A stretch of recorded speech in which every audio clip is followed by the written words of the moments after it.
Hi, welcome in. My name is Randall. I'm the owner of Rid Marketing. We're going to be talking about Google Merchant Centers and the suspensions that affect them today. Let's see. Hey, good morning or afternoon, I guess, for you. Yeah, it just turned afternoon, actually. I had a question, actually. Yeah, as you've seen, I've been on your calls. I'm not at this stage yet for GMC or whatever, but as I'm building my demo site, every link you have, you're adding your business address, and I'm using currently a virtual address. And I remember you saying a couple times about just taking the address out entirely. Now, does that apply to the Shopify setup as well, or is that just a GMC thing? So when you're setting up your Shopify store, you can absolutely use your virtual address if you'd like. That information listed on the backside of your Shopify store is not going to be shared with anybody other than you and Google at the end of the day. I mean, you and Shopify at the end of the day. Google doesn't get access to that back end information. So, but though with like your policies and procedures specifically, it's always got like an address spot where you fill in your address. Now that's going to be something when GMC crawls your site, they're going to see that address, correct? Correct. So what you want to do there is just remove that address section from it. You don't want to have your address listed on your store, especially if it's a virtual address. Okay, so basically, when I'm setting it up, should I set it up with the address? And then when I get to the GMC stage, just go through and find every spot where it has that and take it off? My recommendation would be not to shoot yourself kind of in the foot and just not set it up that way. It's because one of the things that could be kind of an issue is if you miss one or two down the road. Okay. I wish I'd had this call about 3 days ago when I was building that site. So now I'll go back through and just take that off. Because to me, it sounds like that's one of the biggest things that on these calls that I'm hearing is that virtual address is kind of an issue with GMC. It can be. It absolutely can be. Another big issue that we see a lot is people not getting their policies transcribed correctly into Google Ads. So pay a lot of attention, to Google Merchant. Pay a lot of attention to that when you're setting your policies up inside of your merchant center, that they match verbatim to the policies that you have listed on your store. Google doesn't care what your policies are at the end of the day. They're your policies, set them up however you want. They just need to match verbatim to your store. Okay, awesome. Thank you. I appreciate it. That was one thing that I was thinking about while I was setting up my store. So appreciate it. Very cool. Thanks for the question. Hey guys, so welcome in. A whole bunch of new people just kind of joined. My name's Randall. I'm the owner of Rid Marketing. We're here talking about Google Merchant Center suspensions, things that can cause them, how to fix them. So if you have any questions, you can go ahead and just raise your hand. I'll happily get to you. Won't take questions live. If you have anything specific you want to talk about, I'm here to answer anything you have.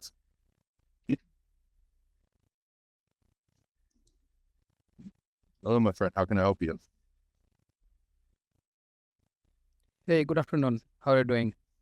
Good afternoon. I'm doing well. Thank you for asking. How about yourself? Good, very good. Besides the GMC suspension.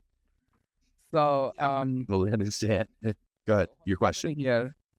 So I am I'm fixing something and then again, they're sending me, okay, I need to fix something. So it's been happening back and forth. Okay. And then in the last time they sent me an email saying that I need to fix two things now. So for the address, I've been using the address with my what is called the time. It's not a virtual address. It's a what is the address they provide? Like an anytime mailbox? No, like what is called? It's like when they actually offered Like when you open the LLC. Yeah, something like that. Yeah, registered agent, right? Yeah. So the address that Google accepted now they are saying I have issues with. Okay, let me read this for you. What is this? Okay, so there's a shopping ads, misrepresentation policy, and or the free listing misrepresentation policy. So I fixed the free listing misrepresentation policy because it was expired. Probably that's why it flagged. And then another misrepresentation is shopping ads misrepresentation policy. I'm not sure what did they mean by that, and I'm trying to fix it. I couldn't find anything. So you're suspended for misrepresentation in your merchant center, right? Right. Yeah, that's kind of the typical email that they send out. It's a standard email. Just because it has, or even a notification in the merchant center, even though it has those like action items that you're kind of referring to, those don't necessarily mean that that's the issue with your store. So Google has this very big ambiguous policy called misrepresentation, and it means a couple of things. And one of the problems is that they have support reps who read this policy, which again is ambiguous. It's not focused in. It doesn't say either this or this. And then they go through your store and they make determinations about your store. So Yeah, one of the things you want to look at. Okay. So I've been trying You to. want to look at. Hold on one second, my friend. Okay. One of the things you want to look at is in the merchant center where the suspension page is. At the very bottom, it should say Google found this either through an automated check or a manual check. Okay.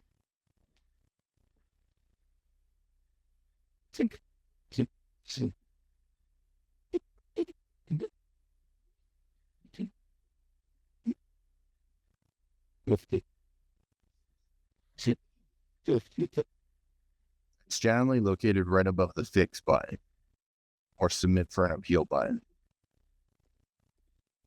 Yeah, I did submit appeal. Yeah, so there on that screen at the very bottom, it will say right above that button, you submitted an appeal. It will say Google either found this issue through an automated check or a manual check. Okay. So you can request a review again on January 27. Yep, so right above that, it should be just one little line separate from the rest. What's that say? Google found an issue through a manual check. Okay, so what that means is somebody came to your store, reviewed your store, and found something that they don't agree with, right? So that could be a policy not lining up. That could be your products having the wrong title. That could be your address is different from the merchant center inside of those business settings there to your actual address listed on your store. It could be that you have your sales tax set up incorrectly. There's a whole bunch of problems that can lead to kind of a misrepresentation. So, and I'm requesting them to have to send me what exactly the problem issue is. They have never actually replied that. I don't understand. And So they won't reply to that. So Google's theology behind this is that they don't want to give away too much information for the fear that bad actors then will get a hold of that information and be able to circumvent their actual systems they have in place. Right? Google Ads and my product, Google Merchant Center, is one of the number one ways that Google makes money at the end of the day. And they're $1 billion corporation. It's something like 60% of their revenue the last time that I checked. So they're very safeguarded around this golden egg that they have. What you need to do is you need to go through your store as though you were a customer. Anything that doesn't make sense from a customer's perspective is something that you need to change and make it very clear and concise. A good example is some people will put their phone number and their email in their footer, a very strong recommendation. And then they'll say what times you can reach out to that phone number. What they'll say is Monday through Friday, 10 a.m. to 6 p.m. Well, your 10 a.m. could be very different than my 10 a.m. So you need to include the time zone behind those times so everybody knows that, hey, this is 10 a.m. Eastern Standard Time in which we were available for customer service hours. Or we're not available because it's a different time zone. okay. Right? You just need to go through, try and fine tooth comb it, and get an idea of what might not make sense from the customer's perspective. Okay. And for the I'm not sure. They're not telling about shipping policy violation or something. Yeah, so it could be a shipping policy violation. Your shipping policy might have information in there that doesn't make sense. For example, some people will have a whole bunch of information in there about international shipping when they don't have any international shipping available, right? They're only trying to sell the United States, or that's the main objective here, is trying to sell to the United States, and having anything about international shipping excluding that we currently do not ship internationally. We are looking to expand to that in the future. Doesn't make a whole lot of sense. It shouldn't be in there. You want to make sure your timing is correct from what you have listed in your store to your merchant center. You want to make sure that you only have one policy. So if you have multiple suppliers and one supplier says, hey, we can get a product to the customer within 3 to 10 days, but another supplier says we can get a product to a customer within 3 to 21 days, then you want to make sure that your shipping policy says 3 to 21 days, because that's the worst case scenario. Yeah, so it's hard, like, so, and transit time. So here it's for order value conditions, right? They have free shipping over space order value, $49 I put. And shipping cost for orders under $49. So what should I write here? Flat rate or price, carrier weight? It all depends on what you're doing. You have to either make that choice or align it with your suppliers. You either do a flat rate depending on who's being used to ship it, or you can do it weight based. Then you have to put in the weights for your products and choose whoever's going to be doing the actual shipping. And now this problem is like I have different suppliers. Different suppliers, different some suppliers are free, some suppliers have flat rate, some suppliers based on destination. So then what you want to do then is figure out what the destination price, what the absolute maximum is for that. So let's say you have a supplier who's located in West Virginia, and then what would it cost for them to ship a product over to somebody in California, right? That'd be like the worst case scenario across country. And then you want to align your policy to make sure that you're not eating too much of that cost, right? So then you could just choose flat rate for everything and then say it's going to be $12.99 to ship it across the country, essentially. Does that make sense? So, but so you mean that I should choose a flat rate or something instead of destination? Yeah, and then make sure that you have good enough flat rate that you're not getting burned on the back end and shipping costs. Okay. Okay. And so, and also like for the shipping, there is shipping time, right? Shipping timeline. So you have shipping and delivery, two different things, correct? Like Correct. shipping is you're preparing that, and then you're shipping. After shipping, delivery, how many days? So handling is like how many days until it gets shipped. And then shipping is once it's shipped and it's being transported, how many days? Like this is the delivery one, right? Okay. And then for this case, so in my website, I put 1 to 3 days for shipping and 4 to 10 days for delivery. Is it correct way to put or no? And handling That's fine. Okay. Again, Google doesn't care what your policy says. They just need to make sense. They just need to align. That sounds good to me. Okay. I see. But okay. Then what else could that be? Right. I need to fix probably. Yeah. You're gonna have to review your site and kind of go through those things. All the things that I mentioned previously. So number one is policies, addresses, contact information. Where is it all located across your store? Does it all align? Does it make sense if I was a customer looking over it? and also like the You said the timing, right? Okay. Is there anyone can review my store and things like that? Or Yeah, absolutely. So if you reach out to me after the meeting, just send me a message in Slack, and then we can talk about some services that we offer. Okay. okay. Thank you so much. Thank you. Keem, how can I help you?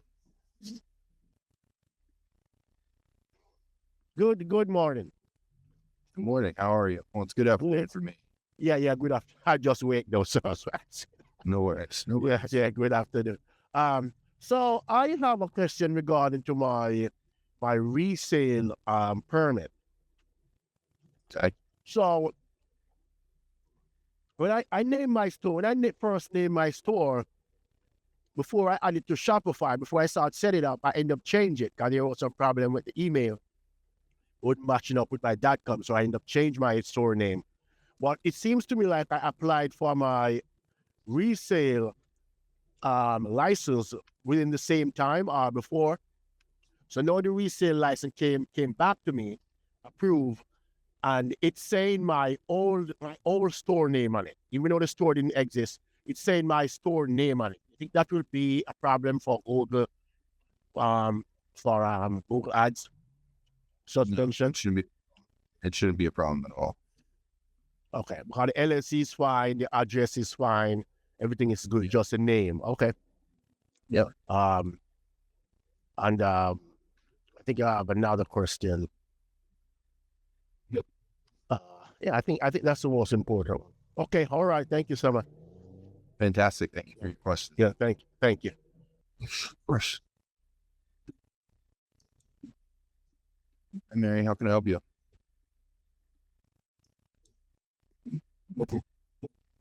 Yes.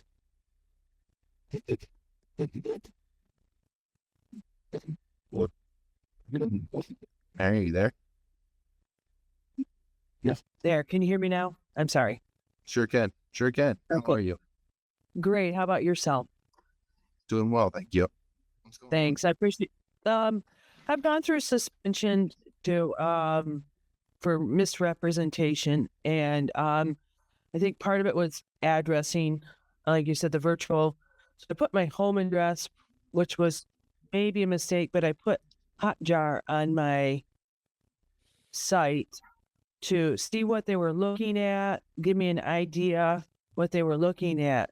So one of the first suspensions, they were spent quite a bit of time on my address and 0 time on policies, maybe a click, and that was it, and a click about me and a few things, but it was, they spent a ton of time on my personal address because that's what I put, because I think it was, so I deleted my merchant account and restarted it, recreated it, and it was up. All my products were approved, maybe except 2 out of 230. And I got a notice that I needed to supply my ID to confirm who I was or am. And I did that. In that meantime, I went through another audit, and I could see what they were looking at. They spent about 6 minutes on my site and 0 time, mainly on my footer, looking at the footer, and went to a product, and I think they noticed something in a product was not right, and I did pick up on that. So I did correct that product, and I might hide it. But anyway, so I still got misrepresentation, and it's very vague. Like, you don't know what they're picking up on. That's the part I couldn't figure out what they were really picking up on. So I deleted that account and I set up a new one, with no address. I'm going through the checklist that you provided, or that's on the, I guess in the modules, which I was not aware of. I'm going through that, and some stuff could be harder than others, like maybe image sizes, because it depends on where you're getting the images from. But I'm trying my best to clean up my site. And I'm still at a loss what they see. I'm trying to make my page more personal instead of generic. do you recommend that, making your about page more about, really make it your life, not your life story, but include pictures of you and stuff like that? Does that help?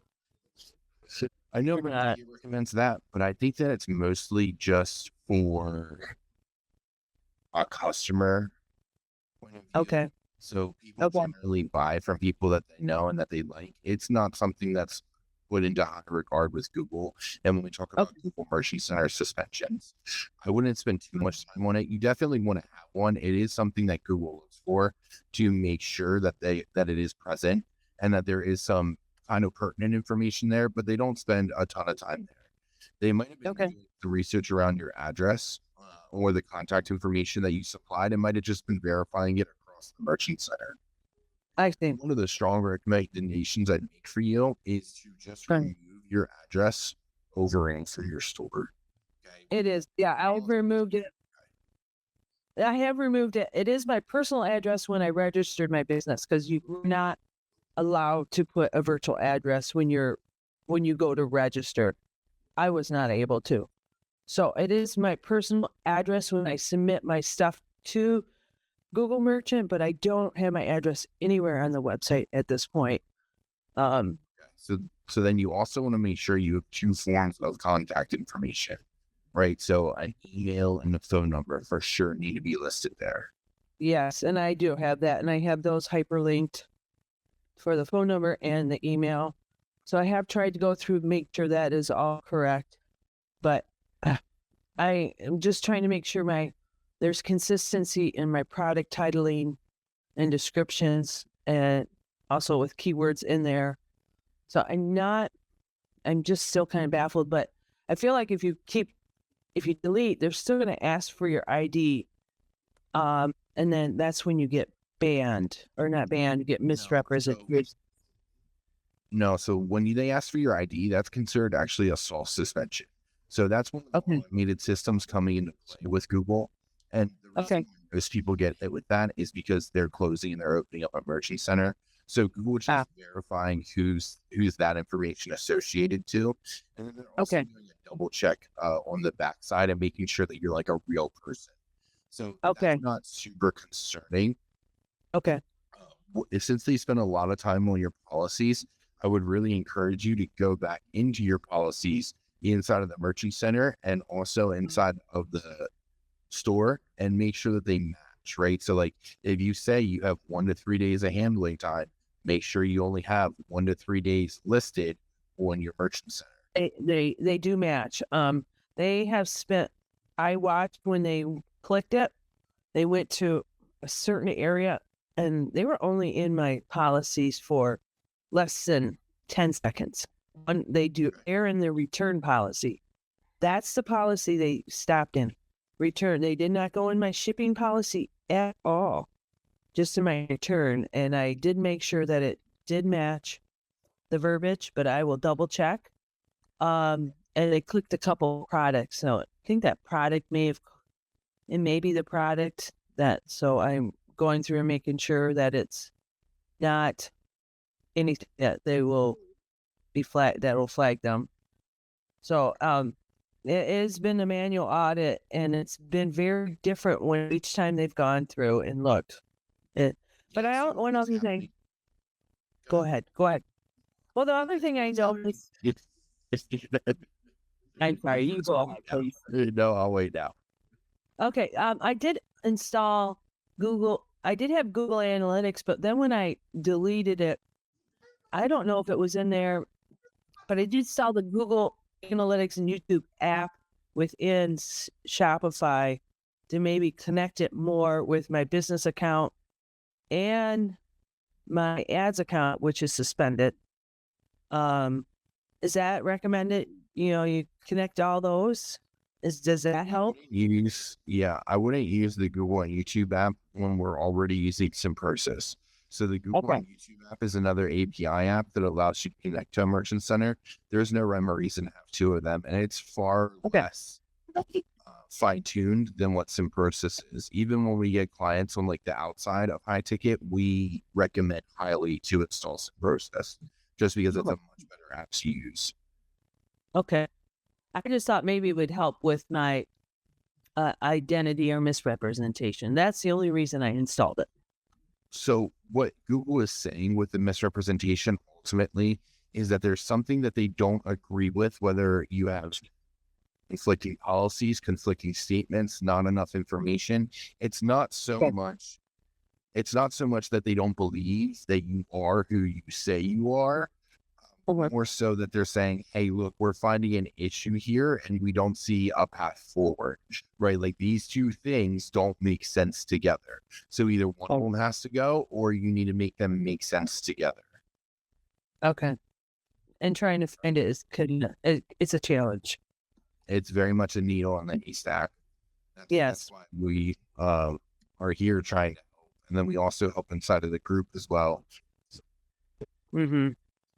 Well, it is frustrating, and it's just to try to get past it, what they're seeing. But it's when you're getting audited, it's very different each time. That's the part they both, each time I've had an audit that I've recorded and watched, they're different what they're clicking and where they're pausing.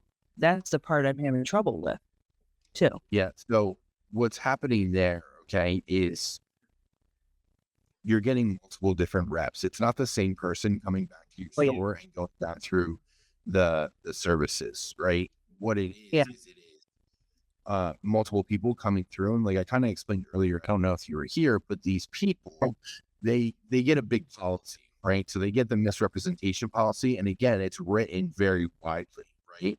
So then they go through with their own personal bias through your site. And then they're like, oh, well, this is a misrep. That's a misrep. They also have notes from the previous people who have been on your store. And they might take like a quick look to see if you changed something that they mentioned inside of that store. And they don't let you know so they have notes behind the scenes, to which we have no clue. And that'd be great if they would provide that to us, so it'd be helpful. I gotcha. It's okay. I'll keep plugging away. I just wish, I know, I feel like once you create a new merchant account, Yeah, you definitely don't want to do that too many times, okay? So I've kind of explained previously before that Google sets up these friction points where they say you only get 3 reviews. That's not necessarily true. They're just trying to diminish people from going in there and creating a bottleneck inside of their system, right? So they're trying to eliminate how many reviews they're getting, how consistently are they getting them, because it takes time, energy, and resources from their perspective to have somebody go through your store and make a determination. okay. So closing a store and opening a store multiple times, you are going to eventually run into a hard stop at Google where you're not going to be able to do that anymore. I see. So I have if you get through the 3 reviews, then you're saying you can get no more reviews. What can you do then at that point? At that point is when we would make a recommendation to close your store and open up a new one. But you don't want to, you don't want to just keep doing that indefinitely. You're going to run into issues down the road where you're not going to be able to fix it whatsoever. I see. All right. So I will try my best to get through this one and not close, because my coach recommended once I got my first representation, he just said, then just close it and start new. So that might not be a good, you should try to get maybe a couple appeals before you do that. Yeah. I would really recommend you trying to fix the problem before just closing one and opening up a new one and hoping that it just goes away. Because ultimately the root cause or the needle on the haystack is still present inside of your merchant center, and it still can come up later and down the road. I see. Okay. All right. Okay. I just want to make sure that I'll let him know that shouldn't do that. Okay. All right. I will try to get through this one. And even though it gets to the point where it says, this is my question then, I guess, if you get to the point where it is, you've got to where you can appeal no more, can you still appeal at that point or not? Okay. When you can't appeal anymore, can you still get to the?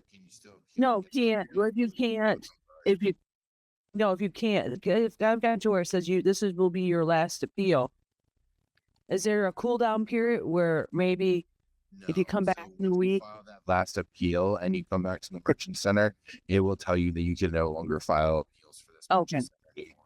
That's the end of that merchant center. Okay, I gotcha. All right. Okay. Well, I will try to see what happens. This one's a new account. So far, so good, but I know I'm going to get my ID and then get a manual.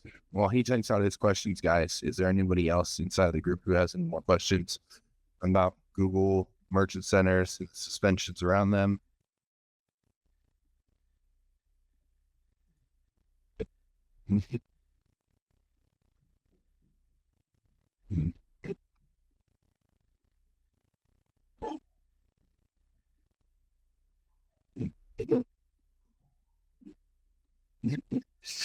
Trying to film. So I have a question. As a group. Sorry. Say, yeah, go ahead. So most of my suppliers, they offer 30 days return policy. But one of the suppliers offer only 15 days. So how do I reconcile them? So then your policy needs to be the worst case scenario in which your store only offers a return of 15 days. Or can I mention 30 days, and then if someone wants to buy that supplier product, I can reach out to them directly? And okay, so Not with Google, you cannot do that. They will not. no, not Google. I'm saying if someone want to order, right? And then I can tell them this supplier is only allowed 15 days, not 30 days. Just to No, avoid. I would not. Yeah, I would not do it that way either. The hope and intent is that you don't have to really manage a store a whole lot whatsoever, right? So having to constantly do an email follow-up like that could get you in some trouble kind of down the road. You want to make your policy the strictest version, whereas we can do is the inverse, is if somebody reaches out to you on day 22 for another supplier and says, hey, I want to return this, and I see you only have a 15-day return window, well, then you can go ahead and just accept the return. But doing it the other way is not the way you want to go about it. So I should enter 15 days, you're saying? Yes, correct. Okay. Thank you. Of course. Or can I mention No, can I mention any words that one supplier 15 days, the others 30 days, something like that, or no? yeah, no, you can't do that. There has to be one concise policy all across the board. Okay. Thank you so much. Of course. Thank you. Yep. So the question we got in chat was, I'm trying to fill out my Google Advertiser verification for a suspension, but my payments profile was set up in Australia. While my business address is in the US, should I be able to register my business in Australia as well so I could submit the registration from the Google Advertiser verification? So there's a couple of things that you can do to kind of get around that without submitting for a verification inside of Australia. That is one of the ways. If you want to go out, re-register your business inside of Australia and get the official paperwork, totally fine. Go ahead and do it that way. And then you can submit it through Google Ads advertiser verification. Since you're already at verification, the other kind of steps are maybe a little bit ambiguous, but I mean, not ambiguous, a little bit less refined. You could go in and change your payment profile to an individual and then just verify yourself inside of that payment profile. You could also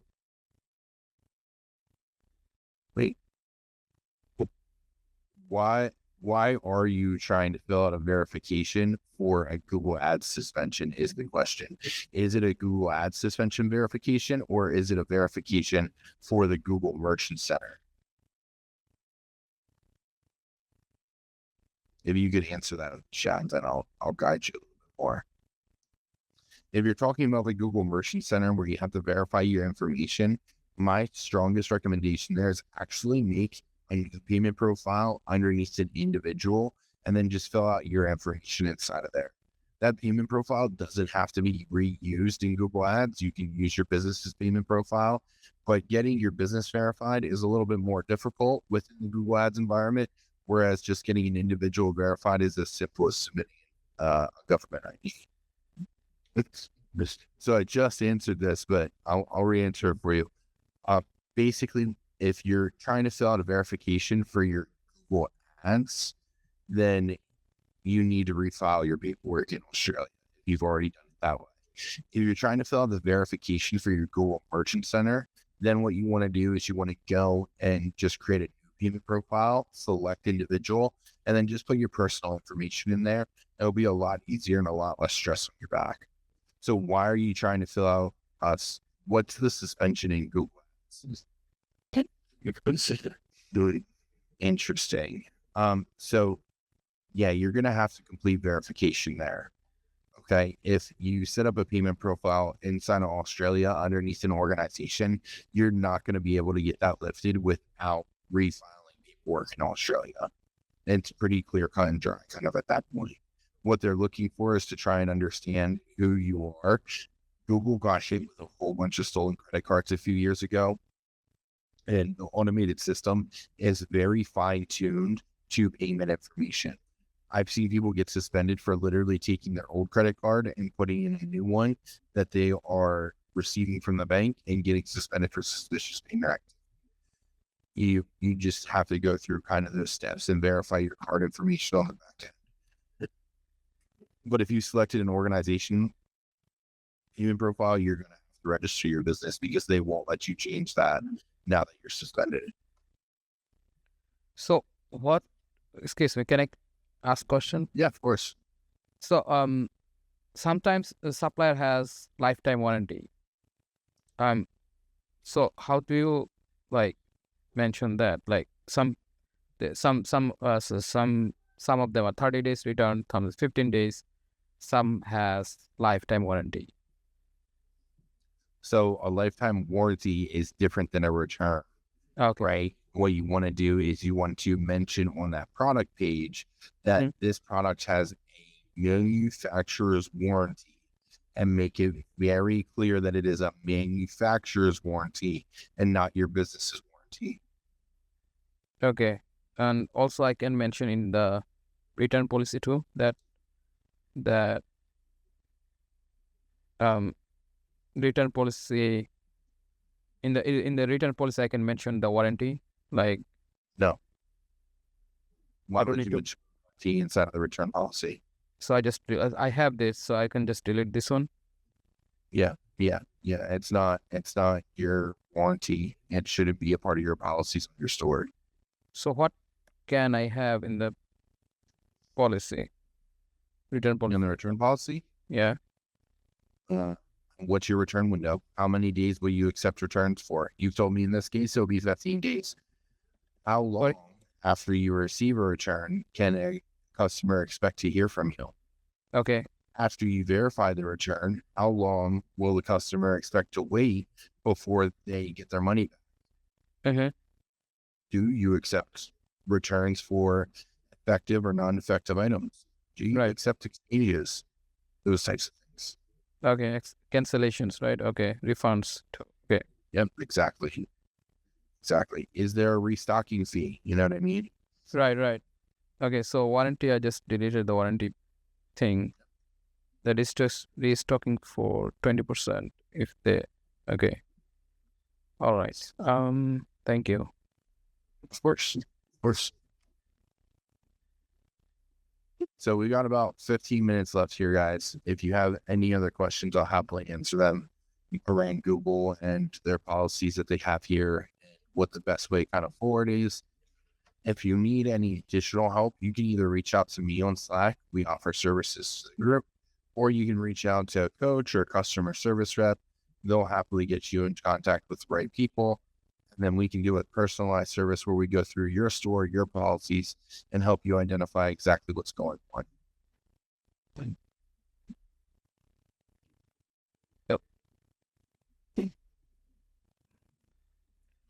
Who should you contact? Sorry. You can either contact me on Slack, so at Randall, and then you'll see the red logo, which is right behind my head, or you can reach out to a customer service rep. Any of the customer service reps, I think they all have the tag CS in their name. Or you Okay. can reach out to your coach, and then they'll put you in contact with either me or a customer service rep if you can't find any of them. Okay. Thank you. Or you can get these problems solved to get you off the selling. Good rest of your I day. have a question. Sorry. So So, for the in the Shopify store, right? So we have we collect taxes. Then when I was entering the region section and my state, that so I'm in Pennsylvania. So they are saying, hi, so am I. What part are you in? oh, I'm like you know the Lansdale, North Wales, Lansdale. Oh, okay. I'm about, Like- I'm in like the Lancaster County area. Lancaster. Just Okay. an hour outside of Philly. Yeah. Right. Okay. Nice. Okay. Yeah. So they actually, so yeah, in Pennsylvania, right? So when I'm entering the Pennsylvania, my store, then it says that I don't collect, or customers don't need to pay any taxes besides if they're in Pennsylvania. Is this a correct That's not information? correct. No, you want to collect taxes all across the country. You don't want to do it by each state. You just want to turn on Pennsylvania and then do automatic. Automatic. So customer will pay taxes from wherever they are. Wherever they are. Yep. Okay. So what will happen? Like, I asked someone else, and they said, no, they're from Prime. So that's correct. Now I'm confused. There are two things you can do. You can either turn taxes on and then have them on and automatically collect, which is like the way you should do it. Okay. Or you can also just turn them on all together and then worry about taxes kind of on the back end of things. So if I'm not an accountant, by the way. so if I turn off, then will I be responsible for the taxes later on? But again, I'm not an accountant. Like, no, I'm not. If I'm not collecting, the customer isn't paying any taxes. So who will be like? I would assume that would be the way that it would work, but I don't know the answer to that question. Okay. Thank you. Okay, I think you can end the call now. Okay, thanks. Okay. Okay. Worse. Well, again, thanks for your time, guys. We'll be back in 2 weeks. If you need any more assistance, just reach out to one of us, and then we'll be around. Enjoy the rest of your week.